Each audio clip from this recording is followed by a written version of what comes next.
Friends வந்து நீங்கள் mixture போடுங்க, நீங்கள் மிச்சர் நல்லா பண்ணுவீங்க அப்படின்னாங்க. அதனால நம்ம இன்னைக்கு மிச்சர் செய்ய போகிறோம். வாங்க அது எப்படி செய்யலான்னு பார்க்கலாங்களா? இப்போ தேவையான பொருள் என்னன்னு பார்த்துக்கலாம். கடலை மாவு வந்து 1 கப்பு எடுத்துருங்க. 1 கப்புக்கு 1/4 கப்பு அரிசி மாவு, அவல் வந்து தேவையான அளவு, பொட்டுக்கடலை தேவையான அளவு, நடக்கடலை பருப்பு அதுவும் தேவையான அளவு, கருவேப்பிலை தேவையான அளவு.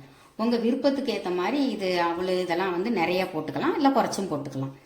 மிளகாத்தூள் 1 டீஸ்பூன் எடுத்து வச்சுருக்கேன். காரத்துக்கு ஏற்ற மாதிரி உங்களுக்கு அளவுகளை குறைச்சிக்கங்க, கூட்டிக்கங்க. மஞ்சத்தூள் 1/4 டீஸ்பூன், பெருங்காயத்தூள், தேவையான அளவு உப்பு, 1 பிஞ்சு வந்து சோடாப்பு எடுத்து வச்சுருக்கேன். இப்போ நம்ம அதை எப்படி செய்யலான்னு பார்க்கலாம். இப்போ நம்ம மாவு பிசையலாம். கடலை மாவு 1 கப்பு போட்டாச்சு. அரிசி மாவு 1/4 கப்பு.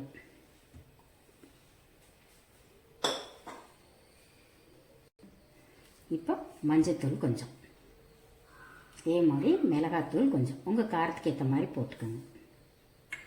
பெருங்காயத்தூள், தேவையான அளவு உப்பு.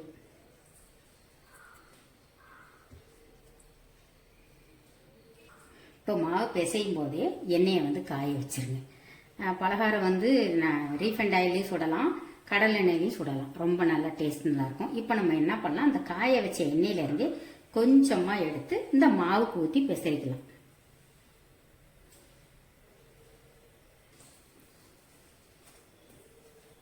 இப்போ வந்து இதை நல்லா எல்லாம் ஒன்றா சேர்கிற மாதிரி கலந்துக்கங்க. கலந்துட்டு கொஞ்சம் கொஞ்சமாக தண்ணி விட்டு பிசையணும். இப்போ கொஞ்சம் கொஞ்சமாக தண்ணி விட்டு சப்பாத்தி மாவு பதத்துக்கு பிசைஞ்சிருங்க. அதாவது ரொம்ப லூஸாகவும் பண்ணிக்கக்கூடாது, ரொம்ப டைட்டாகவும் பிசையக்கூடாது. கொஞ்சம் கொஞ்சமாக ஊற்றி சப்பாத்தி மாவு பதத்துக்கு நல்லா பிசைஞ்சுக்கோங்க. கையில் மாவு ஒட்டிச்சுன்னா சும்மா ஒரே 1 டீஸ்பூன் அளவுக்கு ஆயில் போட்டுக்கோங்க.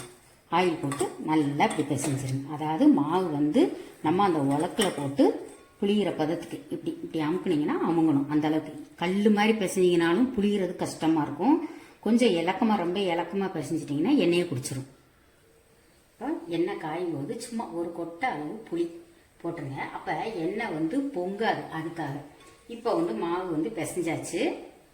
இந்த பக்கம் மாவு பிசைஞ்சாச்சு. இப்போ இதே மாதிரி உலக்கில் வந்து எண்ணெய் தடவிக்கணும். எண்ணெய் நல்லா உள்ளர தடவிக்கலாம், இல்லைன்னா அப்படியே கழுவிக்கலாம், தண்ணியை தொட்டுக்கலாம். இப்போ வந்து நம்ம என்ன பண்ணலாம், இந்த மாதிரி உலக்கு இருந்தால் இதுக்குள்ளே போட்டுருங்க. இல்லை முறுக்கு புளிகிறது இருக்கும் இல்லையா, அந்த மாதிரி கண்ணு வந்து பாருங்கள், இந்த மாதிரி மெல்லிசாக ஓட்டை இடியாப்பம்லாம் புளியும் இல்லைங்களா, அந்த ஓட்டையில் எடுத்து போகணும். இப்போ வந்து இதை உள்ளே வச்சு இப்போ இதை வந்து நல்லா இப்படி டைட்டாக முடிக்கங்க. எண்ணெயை வந்து ரொம்ப புகை வர்ற அளவு காய வைக்கக்கூடாது. இப்போ எண்ணெய் வந்து மீடியம் ஹீட்டாக இருக்குது. இதை இப்படியே புளிஞ்சு விட்டுறேன். இப்போ இது மெல்லிசாக இருக்கனால சீக்கிரம் வெந்துடும். இப்போ நம்ம என்ன பண்ணலாம், கரெக்ட் போட்டுடலாம். வெந்துருச்சு, கொதியும் நல்லா அடங்கிருச்சு பாருங்க, அதான் வெந்துருச்சுன்னு அர்த்தம். இப்போ ஒரு பாத்திரத்தில் போட்டலாம். இப்போ நம்ம காரா பூந்தி போடுறதுக்கு அதே மாதிரி 1 கப்பு கடலை மாவு, இப்போ மிளகாத்தூள், மஞ்சத்தூள், பெருங்காயத்தூள், 1 பிஞ்சு சோடாப்பு, உப்பு தேவையான அளவு. இப்போ எல்லாம் ஒரு கலக்கலாம். கலந்துட்டு தண்ணி விட்டு தோசை மாவு பதத்தில் கரைச்சிக்கலாம். கொஞ்சம் கொஞ்சமாக தண்ணி விட்டு கலங்க, இல்லைன்னா கெட்டி கெட்டியாயிரும். பாருங்கள், ஒரு கட்டி கூட இல்லை பாருங்கள். இப்படி எடுத்து ஊற்றுற பதத்தில் இருக்கணும். இப்போ ஒரு கரண்டியில், இந்த மாதிரி கண்ணு கரண்டியில் முதல்ல செக் பண்ணிக்கோங்க. இப்படி மாவுக்குள்ள கரெக்டாக அந்த ஓட்டையாக இருக்கு இல்லைங்களா, அதில் விழுகுதான்னு செக் பண்ணிக்கோங்க. இப்படி லைட்டாக தேய்ச்சி விட்டிங்கன்னா முத்து முத்தாக விழுது பாருங்கள். அப்போ கரெக்டாக மாவு கரைச்சிருக்கீங்கன்னு பதம் ஊற்றலாம். இப்போ தீயை வந்து மீடியமாக வச்சுக்கோங்க. இந்த கரண்டியில் கொஞ்சம் கொஞ்சமாக மாவு விட்டு அப்படி லைட்டாக அப்படி தேய்ச்சி விடுங்க.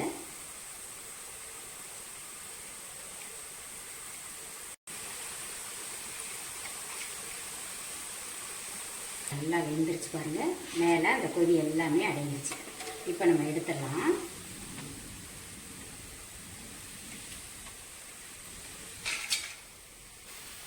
இந்த நடக்கடலை பருப்பை வந்து 1 கப் எடுத்து வச்சுருக்கோம் இல்லைங்களா, பாதியாக இந்த மாதிரி ஒரு ஜல்லடையில் ஜன்னியில் வச்சு அதை எப்படி எண்ணெய்க்கில் விடணும்.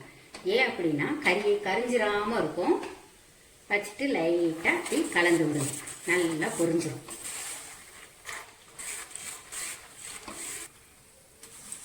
இப்போ கடலை வறுபடு. இது வந்து பச்சை கடலை, அதனால இந்த மாதிரி வறுத்த கடலை போடக்கூடாது, பச்சை கடலை தான் போடணும். இப்போ நல்லா வறுபட்டுருச்சு. இதை எடுத்து மிக்சரில் கொட்டிடலாம்.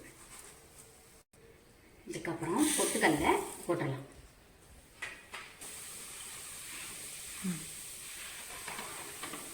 இது ஏற்கனவே வறுத்த கடலை தான், அதனால் போட்ட உடனே எடுத்துடலாம். அடுத்து கருவேப்பிலை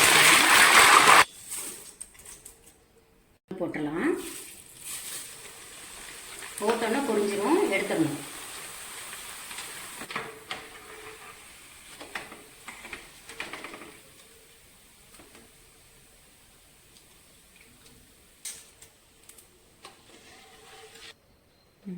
இப்போ எல்லாம் பொரிச்சாச்சு. இப்போ இது ஒரு பாத்திரத்தில் போட்டு இதில் திருப்பி கொஞ்சம் மிளகாத்தூள், இதில் கொஞ்சம் உப்பு, ஏன்னா அந்த பொட்டுக்கடலை இதெல்லாம் போட்டோம் இல்லைங்களா, அவள்லாம் அதுக்காக. இந்த பெருங்காயத்தூள் எல்லாமே போட்டுட்டு ஒரு குலுக்கு இப்படி எல்லாம் நல்லா குலுக்கி விடணும். இப்போ மிக்சர் ரெடி ஆயிடுச்சு. இது நல்லா ஆறுனதுக்கப்புறம் வேறு பாத்திரத்தில் எடுத்து மூடி வச்சுக்கோங்க. ஏர்டைட்டான பாட்டிலில் அந்த மாதிரி எல்லாம் மூடி வச்சுக்கோங்க. இதே மாதிரி இதே அளவுகளோட நீங்களும் மிக்சர் செஞ்சு பாருங்கள். தீபாவளியை ஹாப்பியாக கொண்டாடுங்க. தேங்க்யூ.